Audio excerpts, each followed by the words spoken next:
All right, I'm in my sunroom, and today's video blog is going to be about how it's leaking again.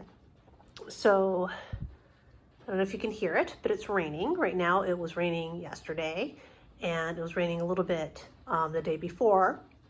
Oh, actually yesterday it was snowing, and I came in here and there's been sort of driving rain. So if we come and focus on the glass, you can see it's all wet. So it's been driving rain against the side window here. And if you look really close, you can see I have water on the inside of my sill. And at first I thought it might be condensation from all my humidifiers, right? So here's this water, it's hanging, but you can see that I don't have any sort of on this side of the frame. I only have it on this side of the frame.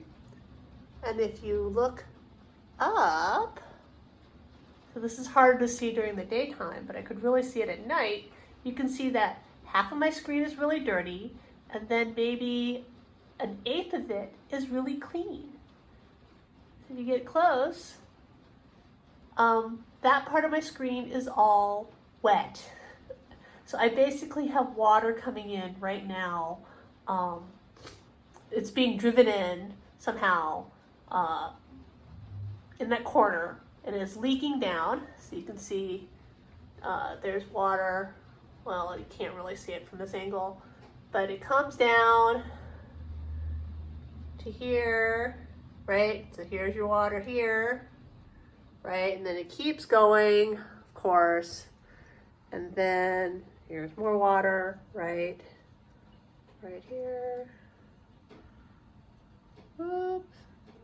Focus is hard. Here, more water. See all that water? Until it gets down to my floor. And so now I have a towel to help mop everything up. So anyways, yeah, it's leaking. But hey, Rod called me today to discuss my leaks and what we can do about it. And it looks like it's going to be a whole hell of a lot more money to fix this problem on the side. So the idea originally with this side vent up there is supposed to release heat, but it doesn't, because the heat really just goes all the way up to the peak in my roof and basically catches up there, and the room stays really hot in the summer. It's one of the reasons I'm moving my plants out. The other reason is because it's easier to water outside. And also, this is the window, which I've shown in a previous video, that I had trouble closing, and apparently it's off kilter outside somehow. That's what Rod thinks anyways. Whereas my general contractor, who I got to come and push that window closed, said it's because the miters and the window have separated. I don't know who's right, but I now have a leak in the north side of that 3-window set. So there's discussion now of removing the operability, so removing the motor, all that stuff up there, making this a solid wall, which you guys can't see because we're so close, but basically this entire east-facing wall would be solid, or basically also, not basically, but in addition, so this window operates right now and you can open and shut them, and I have leakage on the side of my room by both of these windows. I have one window on the north side, and then I have another window that operates on the south side right here. And basically moving those windows to the straight wall to deal with the leaks that I have for these walls right here. And I don't know if we can actually get to seeing the leaks on the south side. It's really hard. So now that they've replaced everything with this AZAC that's white, it's really hard to see water unless you can get really, really close. But I basically have water that ends up right there. And just barely see it. In the, basically right down here. It's hard to see, but there is water down there.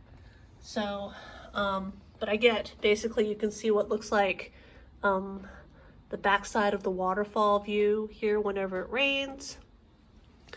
And so then therefore, I get a lot of water down there. It's like my own personal water feature when it rains.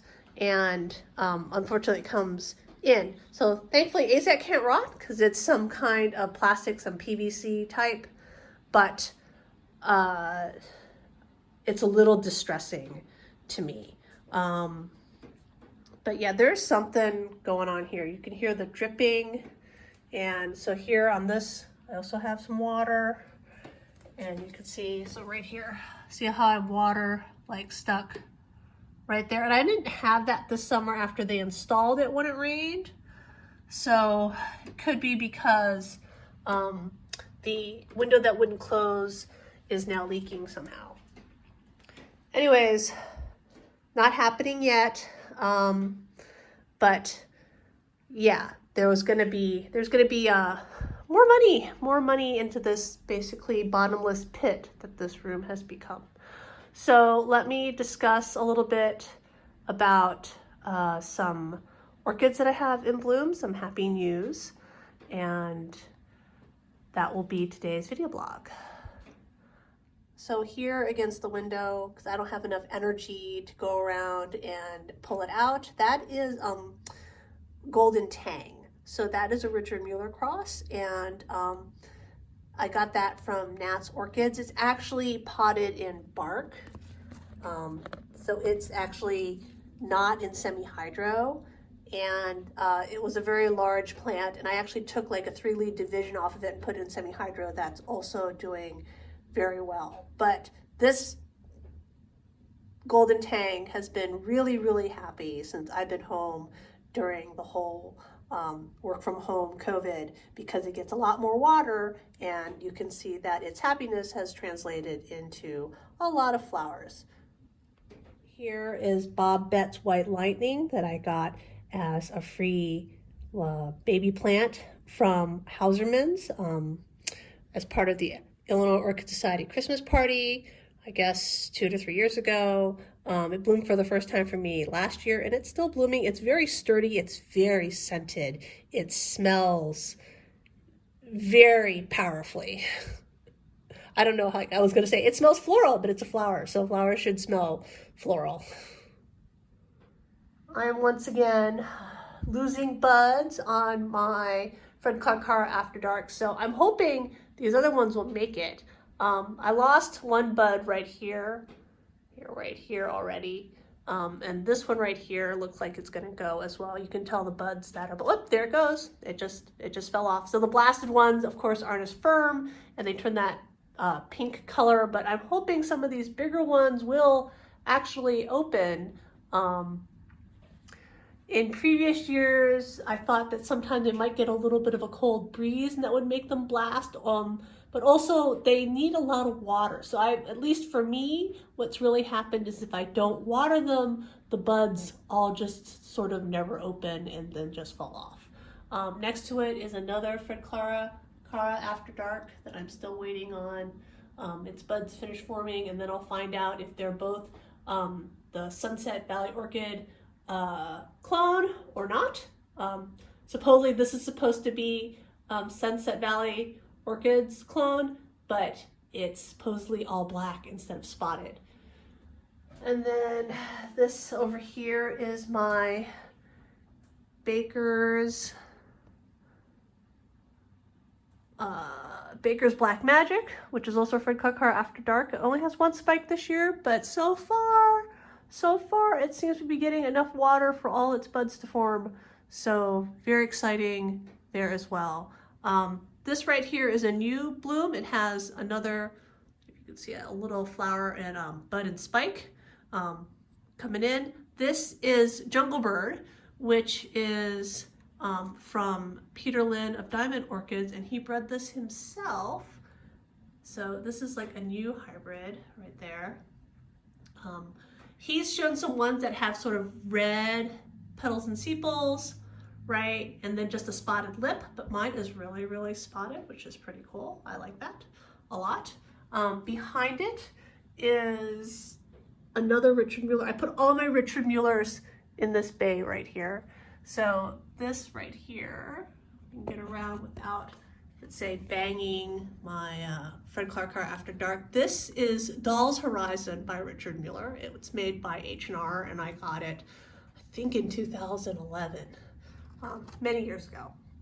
And then behind it, I have another Richard Mueller cross, which I'm going to have to go figure out which one it is. All right, this right here is actually Catalina Thai Rose by Richard Mueller, and I've shown this before. I got this from High Desert Orchids, and I don't know anyone else that has ever had this cross. This is, remember, this is the bank of Richard Mueller's right here, but this right here is my Yellowbird, which is in semi-hydro. It's in a like, what, 10-inch cake container, basically. And you can see it is spiking vigorously. I don't even know if I'll be able to move it out when they start opening so I can enjoy the flowers, because they're basically all shoving themselves up into the window. This right here is a Cattleya walkeriana ceruleaform that I got from High Desert Orchids last year. And I just saw a video by Stephen Van Campen where he went through and he showed his basically spikes that come out of his walkeriana at the base. And I had been looking, literally 5 days before I saw his video, I had been searching the internet trying to find photos of what a walkeriana spike looked like, you know, before it bloomed, right? But you just see flowers, you don't actually get to see the spikes. But he showed that the spikes on a walkeriana are pointy. And so I am really hopeful, given how, I don't know, it's actually starting to dimple now. But see how pointy this is? That this is not a new growth, but is actually a spike. So we'll have to wait and find out.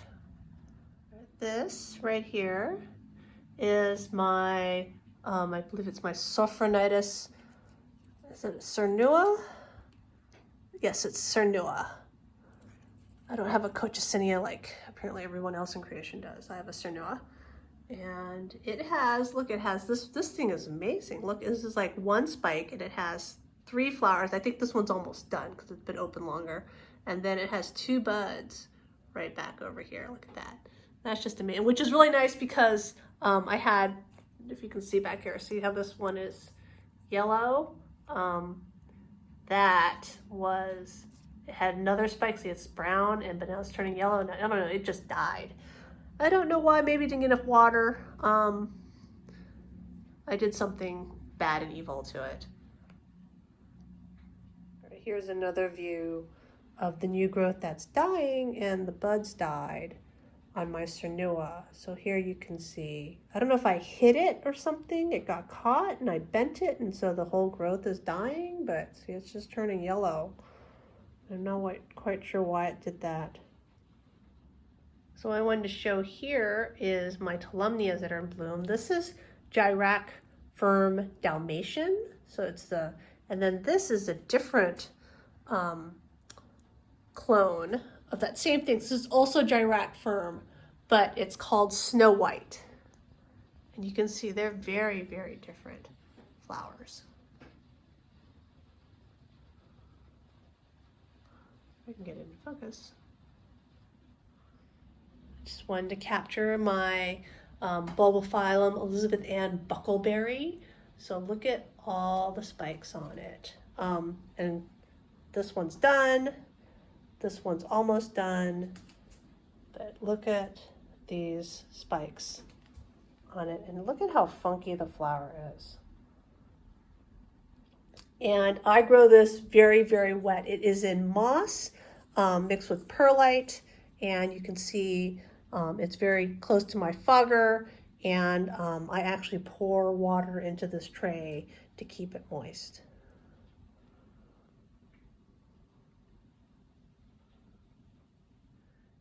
In the same tray as my Bulbophyllum Elizabeth Ann Buckleberry, I have this cross, this Australian Dendrobium from Fred Clark of Sunset Valley Orchids. It's also growing in moss. He sends them in bark, but I have managed to repot most of them into moss.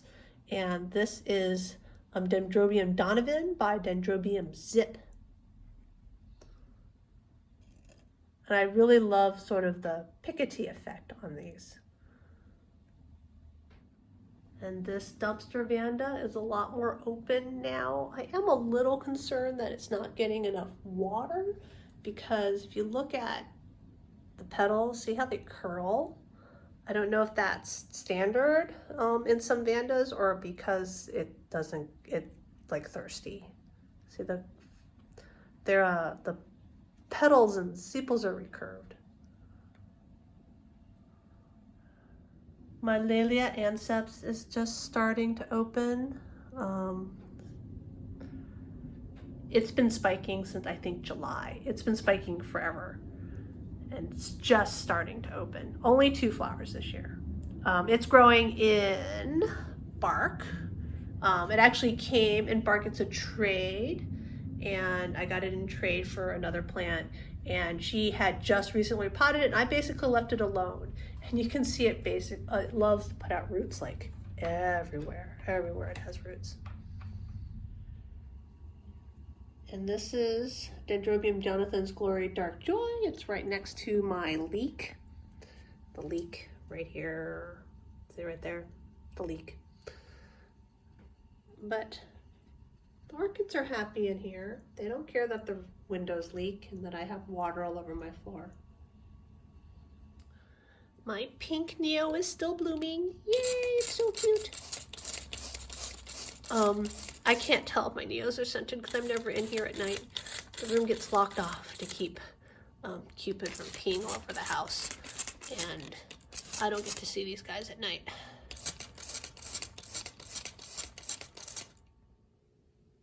So it's really overcast today, and it's hard to actually see the orchids that I don't have in my sunroom. This right here is BLC Ray Thornburg Heritage, and it has 4 flowers this year. The flowering's pretty spectacular. This is the color after it's been open for a while, and then these 2 are just opening. They've been in bud. And then next to it I have my Brassiocattleya binosa 4N that I got from Hausermann's. Both of these are actually from Hausermann's, but this right here I believe was a $5, like, we're getting rid of these big Cattleya divisions that Hausermann's sold off one year during the Chicago Orchid Land Festival. And so after this I am going to show a quick video of a Sobralia decora that was in bloom a few days ago, and then that'll be it for this video blog. So Sobralia decora does not stay in bloom very long, so it's just by chance that I managed to catch this one in bloom. It's at the top of one of my racks, and it's planted in sphagnum moss. And I do have an extra one of these. Those Sobralia can get very, very tall.